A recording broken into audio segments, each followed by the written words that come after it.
আজ আমার সকালটা একটু অন্যরকমভাবে শুরু হয়েছিল, কারণ খুব তাড়াতাড়ি ঘুম থেকে উঠে গিয়েছিলাম। আর জানালার ধারে বসে সর্বপ্রথম চোখে পড়েছিল সবুজে ভরা চা বাগান। আর হাতে ছিল সঙ্গে 1 কাপ গরম চা। দেখতে খুবই সুন্দর লাগছিল আর মনে ছিল একটা আলাদা রকম আনন্দ। So hello everyone, good morning. আজ খুব তাড়াতাড়ি উঠে পড়েছিলাম সকালে, কারণ সারা রাত ঠিকঠাকভাবে ঘুম হয়নি। কারণ একটা সিটে আমি আর আমার মেয়ে খুব কষ্ট হচ্ছিল, তাই যেমন তেমন করে মাত্র 1 ঘন্টার মতো ঘুমিয়েছিলাম। তাই ভোরবেলায় উঠে জানলার সামনে বসে বাইরের দৃশ্য উপভোগ করছিলাম আর মনে মনে ভাবছিলাম যে কখন আমরা পৌঁছাবো। আর একটাই দোয়া করছিলাম যেন ওখানে পৌঁছে বৃষ্টি না হয়, ভালোভাবে যেন ঘুরতে পারি।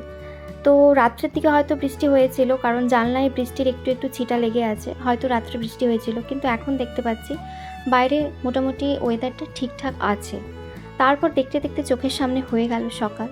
ঠিক 6:45 বাজতেই চলে এলো চাওয়ালা। তো মাথাটা একটু টিপ টিপ করছিল, তাই নিয়ে নিলাম সাথে সাথে 1 কাপ গরম চা। তারপর একে একে সবাই ঘুম থেকে উঠলো, কারণ আমাদের এনজেপি পৌঁছাতে বাকি ছিল মাত্র 1.5 ঘন্টা। আর আলিনাকেও তুলে দিয়েছিলাম। তো আমি আর আলিনা বসেছিলাম জানালার ধারে আর বাইরের দৃশ্যগুলো দেখছিলাম। তো আলিনা বলছিল যে আমরা কখন পৌঁছাবো মাম্মা, কখন পৌঁছাবো, আর ভালো লাগছে না। তো আমি বলছিলাম যে বাবু আর কিছুক্ষণ বাকি আছে। তারপর ঝটপট করে ব্রাশ করে আলিনাকে করিয়ে দিলাম রেডি, আর আমিও হয়ে গেলাম রেডি। তারপর ট্রেন এসে থামলো এনজিপিতে সকাল 9:40-এ। মাত্র 10 মিনিট লেট ছিল ট্রেনটি। তারপর একে একে সবাই মিলে একসঙ্গে বেরিয়ে পড়লাম স্টেশনের বাইরে। যেহেতু আমরা ট্রাভেল এজেন্সিকে বুক করেছিলাম, তাই আমাদের গাড়ি বুক করার কোনো ঝামেলাই ছিল না।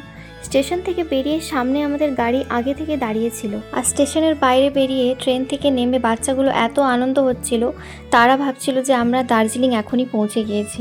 তো ওরা খুবই আনন্দ পাচ্ছিল যে আমরা পৌঁছে গিয়েছি, দার্জিলিং পৌঁছে গিয়েছি। তো এদের অবস্থা দেখো, শুধু দৌড়ে দৌড়ে শুধু এগিয়ে এগিয়ে যাচ্ছে। আমরা পৌঁছে গেছি। আমরা কোথায় পৌঁছেছি বলো তো এখন? তো আমরা যখন স্টেশন থেকে বেরোলাম, তারপর বেরিয়েই দেখলাম আমাদের ড্রাইভার ভাইও এসে গিয়েছে। তো খুব সুইট ছিল, তো একদম মেসির ফ্যান, তো সেই জন্য আর্জেন্টিনার ড্রেস পরে একদম চলে এসেছিলো। তো একটা জিনিস লক্ষ্য করলাম যে এখানে বহু গাড়ি দাঁড়িয়েছিল, অনেক ক্যাব ছিল, ট্যাক্সি ছিল, টাটা সুমো ছিল, বিভিন্ন অনেক ধরনের গাড়ি ছিল।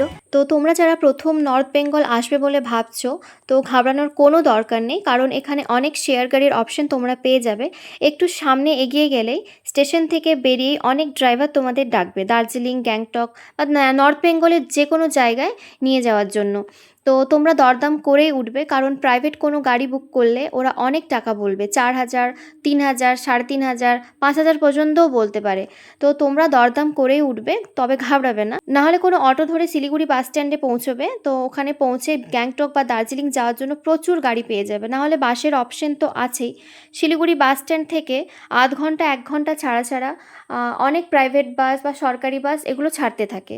তো ঘাবড়ানোর কোনো দরকার নেই। স্টেশন থেকে বাইরে বেরিয়েই মনটা একদম খুশি হয়ে গেল, কারণ আকাশটা ছিল একদম পরিষ্কার আর সূর্যের আলো ছিল একদম তীব্র, আর আকাশে সাদা তুলোর মতো মেঘ একদম ভেসেছিল।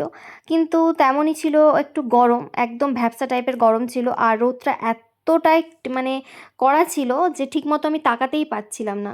কিন্তু একদিকে খুশি ছিল যে আকাশটা একদম পরিষ্কার, বৃষ্টি একদমই নেই।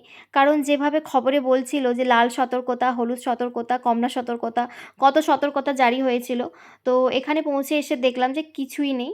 আর এদিকে আমাদের লাগেজগুলো এখন গাড়ির উপরে এখন ঠিকঠাকভাবে রাখা হচ্ছে পেপার টেপার দিয়ে, কারণ কখন কোন মুহূর্তে বৃষ্টি চলে আসবে বলা যায় না।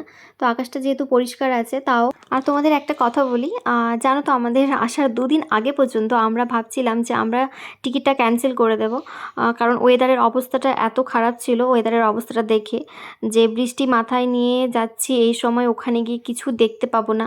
কিন্তু তারপরও সবাই মিলে ভাবলাম যে এত কেনাকাটা হয়ে গিয়েছে, আর বাচ্চাদেরও মন খারাপ হয়ে যাবে, আর আমাদেরও তো সবার মন খারাপ হয়ে যাবে। তো মন খারাপ অলরেডি হয়ে গিয়েছিল বৃষ্টির অবস্থা দেখে, ওয়েদারের অবস্থা দেখে। তারপর সবাই মিলে ডিসাইড করলাম যে চলো যা হবে দেখা যাবে। সব কিছু চিন্তা ভাবনা করেই বর্ষাকালের টিকিট কেটেছিলাম আমরা। তো আমাদের কপালটা দেখো, মানে আমরা যেদিন ট্রেনে উঠবো তার আগের দিন পর্যন্ত বৃষ্টি হচ্ছিল, রাত পর্যন্ত, কিন্তু সকাল থেকে একদম ওয়েদারটা সুন্দর হয়ে গিয়েছিল। তো তখন ভাবছিলাম যে যাই হোক, এখানে তো কিছু নেই, ঠিকঠাকভাবে ট্রেনে উঠে যাব, কিন্তু ওখানে গিয়ে যে কি হবে সেটাই ভাবছিলাম। কিন্তু এখানে এসে একদম মন পুরো মানে হ্যাপি হয়ে গিয়েছিল। লাগেজগুলো গাড়িতে তোলার পর আমাদের যাত্রা শুরু হয়ে গিয়েছিল শিটংয়ের জন্য। তো এটা হলো আমাদের ড্রাইভার ভাই। তো আমরা খুবই এনজয় করতে করতে যাচ্ছিলাম, আর বাচ্চা পার্টিগুলো তো খুবই এনজয় করছিল, ওরা খুবই আনন্দ ছিল যে কখন পৌঁছাবো কখন পৌঁছাবো। আর ওদের খুব খিদেও পাচ্ছিল, কারণ অলরেডি 10টা বেজে গিয়েছিল। তো সর্বপ্রথম আমরা করব ব্রেকফাস্ট, কারণ অলরেডি 10টা বেজে গিয়েছিল আর খিদেও খুব পাচ্ছিল সবার, বিশেষ করে বাচ্চাদের।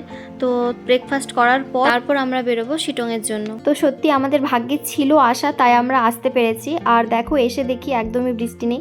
তারপর দার্জিলিংয়ে গিয়ে কি হবে সেটা বলতে পারবো না, সেটা পরের কথা, পরে আছে। আগে শিটং তো যাই, তো ওখানে এনজয় করি, তারপর দেখা যাবে।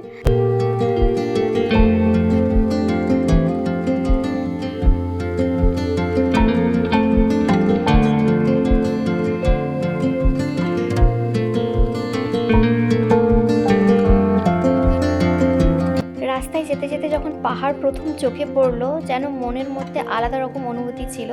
খুব সুন্দর লাগছিল দেখতে। চারিদিকে দূরে ছিল হালকা হালকা একটু কুয়াশা টাইপের, আর ছিল পুরো কড়া রোদ। তো দেখতে খুবই সুন্দর লাগছিল। জাস্ট রাস্তাগুলো দেখো, এত সুন্দর পরিষ্কার।